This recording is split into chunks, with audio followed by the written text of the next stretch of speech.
Au XVIIIe siècle, Carl von Linné, botaniste suédois, observe une fleur, marquant le début d'une révolution scientifique. « Je suis la clé de la compréhension de la nature », déclare-t-il, conscient que ses travaux transformeront notre perception du vivant. Pour comprendre l'impact de Linné, il faut plonger dans le contexte tumultueux de son époque. L'Europe est un carrefour d'idées nouvelles, avec des explorations apportant des espèces inconnues. Les scientifiques doivent organiser cette richesse biologique. C'est dans ce cadre qu'émerge la nécessité d'un système de classification. Linné, à partir de ses observations minutieuses, élabore une méthode de classification. Il découvre des milliers d'espèces et établit la nomenclature binomiale, attribuant à chaque espèce un nom composé de 2 mots. Cette méthode facilite l'identification et devient le standard pour la taxonomie moderne, unifiant la communauté scientifique face à la complexité de la biodiversité. Cependant, Linné doit faire face à des critiques. Animé par une passion indéfectible, il persévère, et ses conférences deviennent incontournables. Chaque nouvelle espèce classée symbolise une victoire pour lui, ajoutant des pierres à l'édifice de la connaissance. En 1735, il publie Systema Naturae, son chef-d'œuvre, posant les fondements de la biologie moderne. Les réactions varient, certains saluent cette avancée, d'autres s'inquiètent de sa portée. Pour Linné, c'est la consécration de ses efforts, un moment où la science devient un véritable art. L'héritage de Linné s'étend au-delà de son époque. Ses travaux ont jeté les bases de la biologie contemporaine.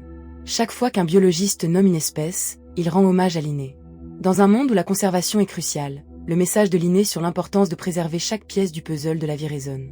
Linné a également introduit l'idée de la hiérarchie dans le règne naturel, divisant les êtres vivants en classes, ordres et familles. Cela conduit à une nouvelle pensée, incitant les scientifiques à examiner les similitudes et différences entre espèces. Pour Charles Darwin, cette approche a été essentielle.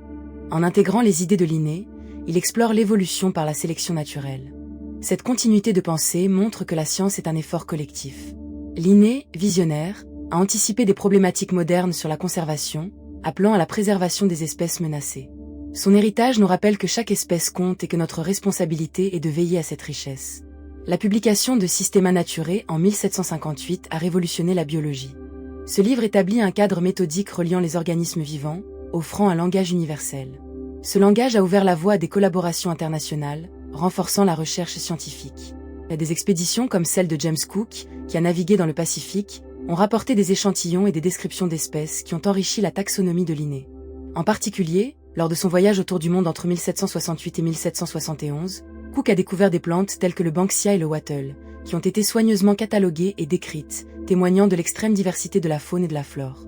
Ces découvertes ont non seulement élargi notre compréhension de la biodiversité, mais ont aussi mis en lumière l'interconnexion entre les espèces et leur environnement.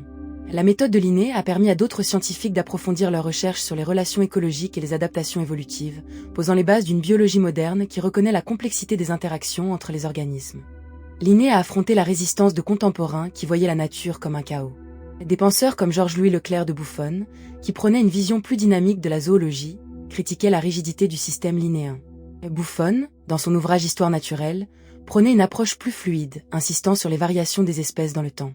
Malgré cela, Linné a persévéré, collectant et classant des spécimens dans des régions inexplorées. Son ouvrage Species Plantarum, publié en 1753, a relié chaque plante à son environnement, racontant une histoire de la vie sur Terre.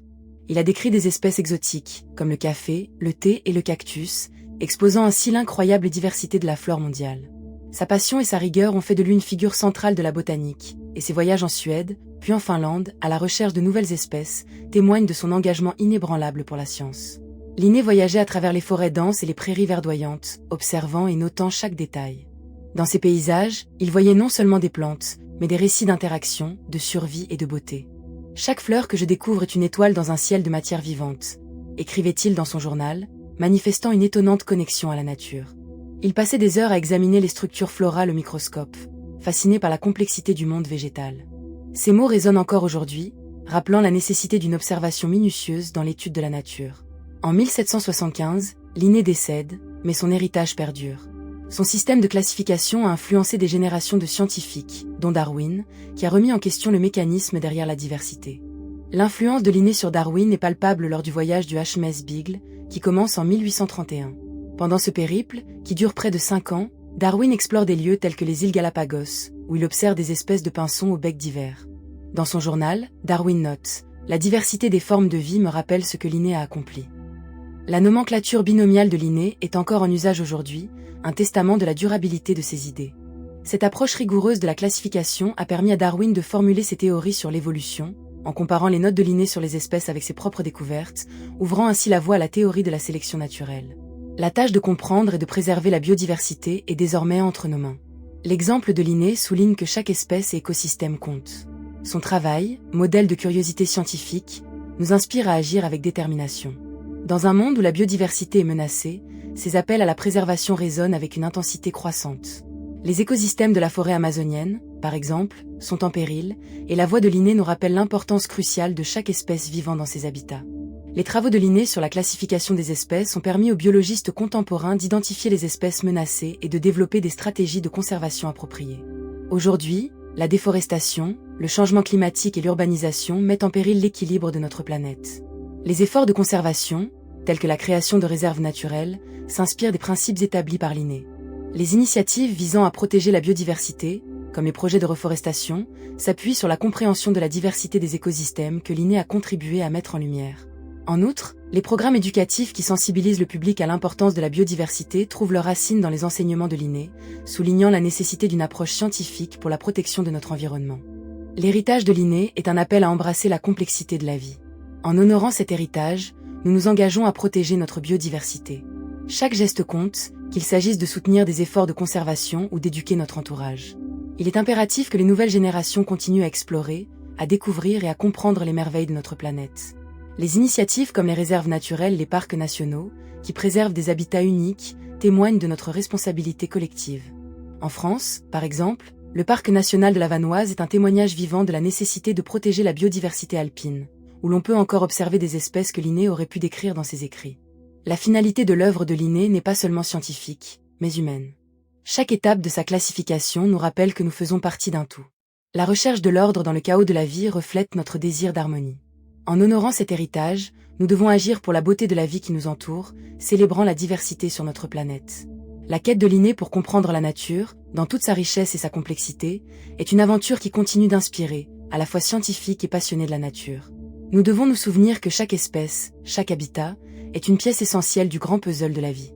Ainsi, alors que nous naviguons dans un monde en constante évolution, où les défis écologiques se multiplient, nous avons le devoir de préserver le legs de Linné. En faisant des choix éclairés et en adoptant des comportements respectueux envers l'environnement, nous honorons non seulement son travail, mais aussi notre place dans le vaste réseau de la vie.